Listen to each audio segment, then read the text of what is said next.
Boom. What is happening, gods and goddesses? It is the one and only Hollywood AJ, and we are back with another episode of the Keep It 100 podcast. Got a special episode for you today.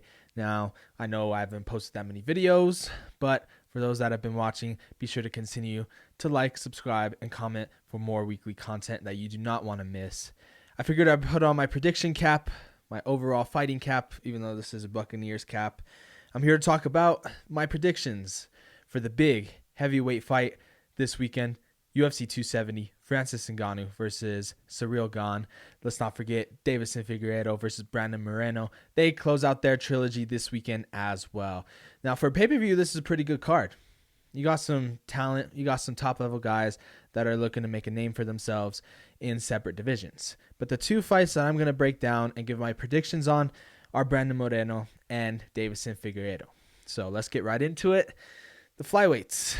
This is a fight. Brandon Moreno, the assassin baby, the assassin man. Call him whatever you want, but you better call him champ at the end of the day, because that guy is a monster. He's one of my favorite fighters of all time. He's in my top 10 of favorite fighters of all time. That guy is game. He will show up and fight anybody, anywhere. He proved that when he fought Brandon Royval at UFC 256. He got a great win over a top contender, and he was next in line for a shot at the title. But that same night at UFC 256, Deiveson Figueiredo completely dismantled his opposite in Alex Perez. And these two were on a collision course. The UFC was looking to put together an event, the final event of 2020, and that crazy ass year that we had, the final event of 2020, where they didn't really have an event. Champions were hurt. They didn't know who to put on that card. So they figured, all right, these guys just fought 3 weeks ago. Put them on the scale again, and let's run it for the title. Brandon was game and made weight. Deiveson, as professional as he is, he did as well. And that fight turned out to be one of the best fights of the year. It was, in my eyes, the best fight of 2020. Back and forth, Deiveson Figueiredo was on cloud nine. He was talked about as being one of the best pound-for-pound fighters on the planet. That guy has dynamite in his hands. For a flyweight, the last weight class in the men divisions, in all the men divisions, they're the last weight class. Smallest guys. He hits like a lightweight. That guy can change your life with one hit, one punch. He hits you, takes you down, and then submits you. That's what he did to Alex Perez, and that's what he did to Joseph Benavidez, not once, but twice. So I was a little bit scared for Brandon Moreno going into that first fight. But as I mentioned before, Brandon proved he was game. He proved that I'm here to fight, and I'm here to win. We got a point deducted in the first fight. I thought it was the right call. He kicked Brandon in the nuts. Brandon was coughing. I thought he was going to throw up. But, hey, it was one of the best fights I've ever seen, and it was definitely the best fight in the flyweight division. It turned out to be a draw. You don't really see that in title fights. The only draws in title fights that you really see are Gray Maynard and Frankie Edgar, Gray Maynard and Frankie Edgar, and Tyron Woodley and Stephen Wonderboy Thompson. Other than that, draws in title fights are extremely rare. All right, so that's how you know the first fight was an all-time classic. Then we move into the second fight that they had back at UFC 263, June of 2021, and I knew Brandon was going to win. I'm like, he should have won that first time. If he had a full camp, not just 3 weeks, Brandon wouldn't have been touched. And he went out and absolutely dominated Deiveson, dropped him in the first round with a jab. A jab.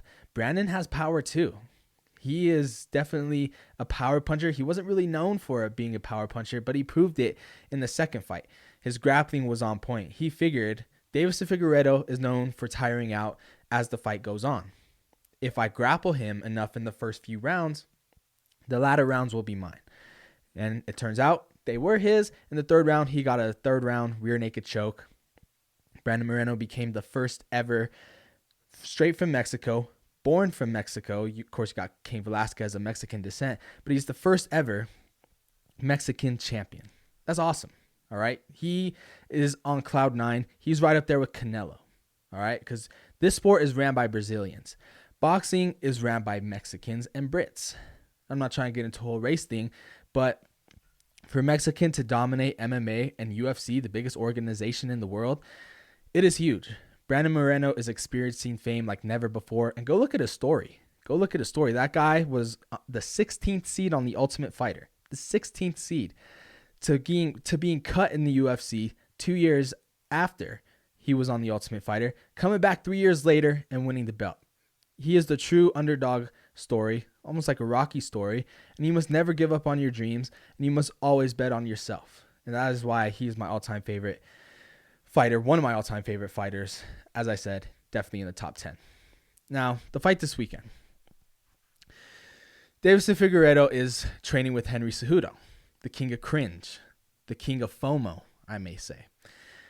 He feels Brandon has holes, and Deiveson, like any other fighter, feels he didn't fight his best in the second fight. You can make that argument, but he got outclassed. Nonetheless, he got outclassed, and there's no other way about it. Now, with him training with Cejudo, is Deiveson going to look to wrestle more? Is Brandon going to look to keep us striking more because he knows he can hurt him? Deiveson, that's his first loss in the UFC. How is he going to bounce back mentally knowing that this guy had my number and he probably is up on me, I'd say 4 rounds to 3 out of the 2 fights that they had. So 8 rounds, they fought 8 rounds. He's up on me 4 rounds to 3. We're going to find out. And I'm truly excited for this fight because I have no idea what's going to happen. But if I'm giving you my honest prediction, these guys are fighting each other back to back to back. And normally when that happens, we see a great fight for one, and we see guys know their game plans. Perfect example is Stipe and DC. First 2 fights were finishes, whereas the third, it was an all-out war, and it landed up going the distance. So I think we're going to see that here. I think it's going to be a tough fight for Moreno because Figueiredo is going to come at him with everything he's got because he's really mad. All right? He's calling Moreno a little bitch. He's saying he got lucky. If Figueiredo can't cope with the loss, he already lost this next fight. And it seems to me he can't. So I think Brandon wins a split decision. All right? I think Deiveson gets a few early rounds off of him, like round 1 and 2. But as the fight goes and as the tide begins to turn, it's going to be in Brandon's favor. And I think he wins rounds 3 through 5. All right, so yeah, Brandon Moreno wins via split decision. Now let's move on to the big heavyweight title fight. Francis Ngannou versus Ciryl Gane. Former training partners down with Fernand Lopez in France. Now, if you don't know the storyline between these guys, it's truly something crazy. It's not on the level of a Colby Covington and Jorge Masvidal where these guys truly have bad blood and now they're going to fight, roommates turn enemies. No. These guys were teammates. They were sparring partners. There is sparring footage of Ciryl Gane and Francis Ngannou sparring a few years back. Now, you all remember that quote from Allen Iverson. We talking about practice? Not a game. Not a game. Practice. I'm going to use that exact same line for this fight, okay? The sparring footage, I'll admit, shows Ciryl Gane getting the best of Francis Ngannou. But in Francis' defense, he looks like he was taking it super, super easy on Ciryl Gane. He looked like he was throwing everything at 10% because we all know Francis Ngannou's punches at 30% could send someone to the shadow realm. I mean, that guy has world records for the hardest punch, and it is harder than a sledgehammer coming over full force like this. That guy has absolute dynamite in his hands. More on that later. But in the sparring footage, that got people curious. Oh, Francis got. He's getting the better of him. Ciryl's outpointing Francis. If he could just avoid Francis's power, Ciryl's going to be a true problem for Francis. Ciryl Gane moves like a middleweight. He reminds me a lot of Robert Whittaker in the way that he moves. We've never seen a heavyweight move like him other than Cain Velasquez. This guy is problems for Francis, but at the end of the day, I don't think Ciryl has really fought anyone of that caliber. You know what I mean? He fought Derek Lewis to win the interim title back in August of 2021. I have a video about that, how the UFC made an interim title when Francis said he was ready to go in September, but they had that fight in August. So if you haven't seen that video, be sure to watch it. Be sure to subscribe. He fought Derek Lewis, but Derek Lewis can't show up to the big fights to save his life. He just can't win the big ones. He's like Dustin Poirier. He wins all the other ones that he needs to win, but he can't win the big one. He beat Alexander Volkov. He beat Jairzinho Rozenstruik. But those fights, albeit they were fought Ciryl's way, but they weren't, wow, that was an emphatic victory by Ciryl. It wasn't a spectacular KO where we're like, oh man, we definitely got to watch out. I'm not saying that the guys that Ciryl beat were bums, but this is a different level when you're fighting the heavyweight champ. People are forgetting Francis Ngannou is the champion for a reason. Back to the sparring footage, who knows how the day was for Francis? Who knows if he was out partying with females the night before, then showed up to the gym the next day and was just out of it? Who knows if they were doing the Shark Tank method where Francis was already sparring 4 dudes, rounds 1 through 4, all completely different dudes, and Ciryl was just on the bag, popping, not really throwing anything full force. They say, Ciryl, come in. Spars Francis, and Francis is either 1, completely gassed, or 2, is not really just going that hard. And that's what it looks like. As I drop my pen, got another one.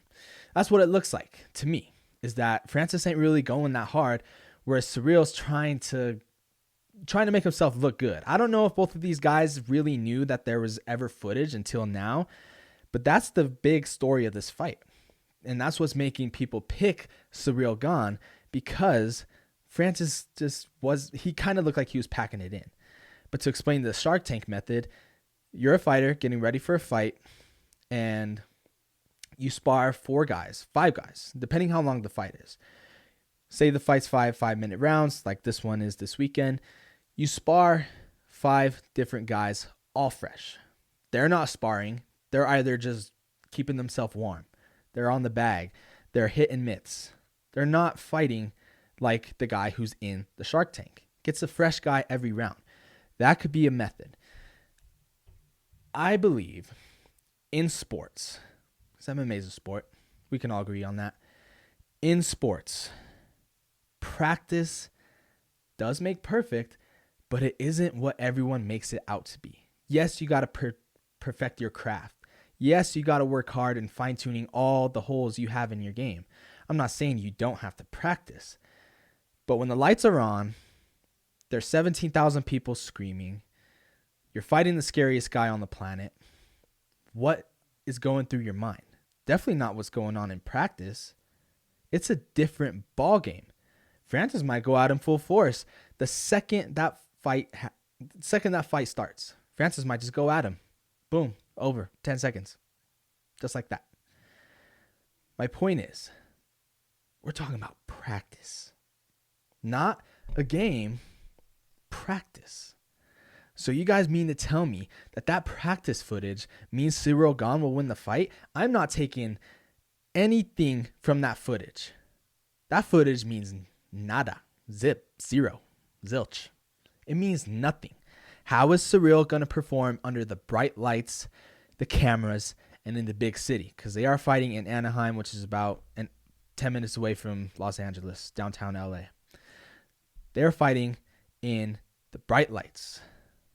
How is Ciryl's nerves going to carry over knowing that he's fighting the scariest heavyweight on the planet Earth? Let's not forget, Francis is patient. Look at his last fight with Stipe Miocic. He didn't force a damn thing because he knows he can shut the lights out like this. And this comes to my last point. Ciryl Gane has to fight a perfect fight for 25 minutes. Francis Ngannou doesn't.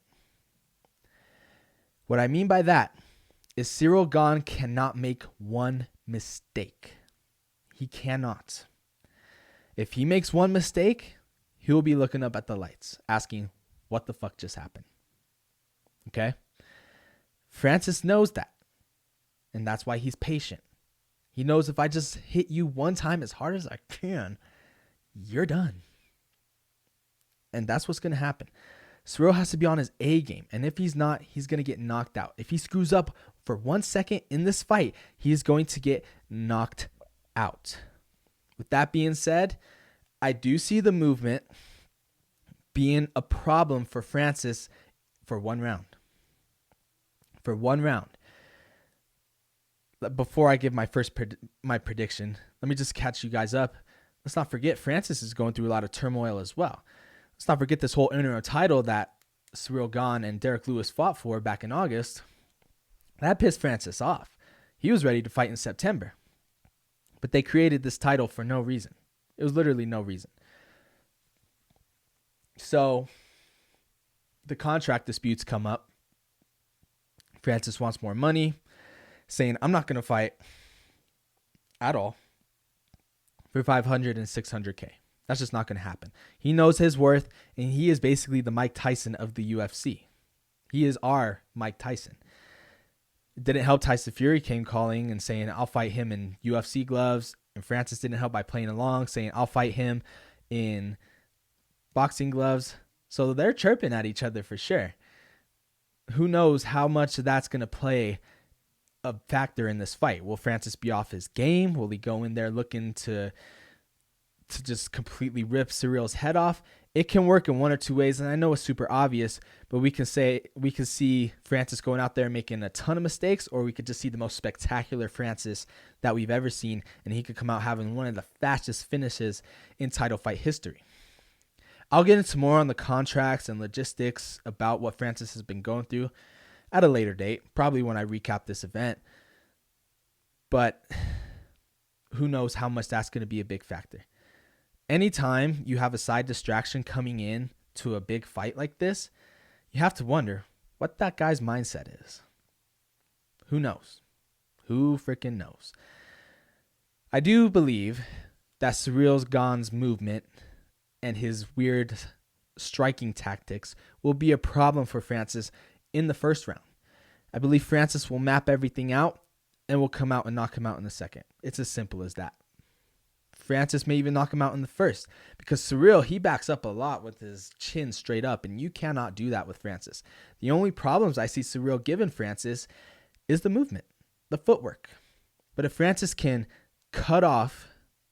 if he can cut Cyril off, if he could use angles to where he doesn't have to exert enough energy and just stay patient, we will see Francis retaining his title. We will see him as still the heavyweight champion of the world. So there you go. My picks for the two title fights: Brandon Moreno via split decision and Francis Ngannou via first or second round knockout. So there you go. And he may go and box Tyson Fury or Deontay Wilder after this. Who knows? Whatever he does, I'm sure it'll be nothing but massive, massive money coming his way. But he has to win.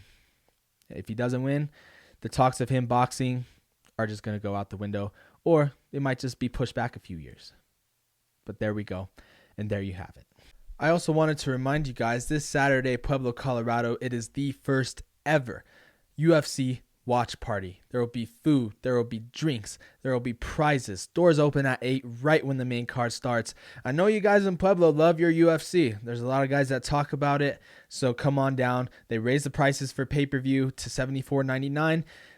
It doesn't get much better than coming to watch a pay-per-view for $20. $20 entry to watch some great fights, have some great food, and most of all, just kick back and relax. Maybe you'll see someone you never even met there, but most of all, just have fun. And you're in the Pueblo area, this is truly up your alley. It'll give you something to do this Saturday night, even if you're not in Pueblo. If you're from Springs, if you're from Denver, if you're from Arizona and you want to fly all the way over here to see it, come on and do it, because this is truly unprecedented. It's for my sports promotions, promoting positive, good vibes in the area that I'm from, and I hope to see you guys there. If you want a ticket, go ahead and let me know in the comment section. I post all my social media handles at the end of every video. Just hit me up on there if you want a ticket as well. Thank you so much for watching. Please give me a like and subscribe. Comment on what you think your picks are for the fight. If you think Brandon Moreno is going to win, how much you're even going to bet on for this fight, get paid. I probably just helped you guys get paid. It's your boy Hollywood AJ. Let me know in the comments what you want to see in future videos. I would really want to connect with you fans. You guys have been so awesome, so loyal. I promise to produce more quality content for you guys, whether it be podcasting, skits, vlogs, you name it, I will do it. I'm game. It's your boy Hollywood AJ. Boom. I'm out.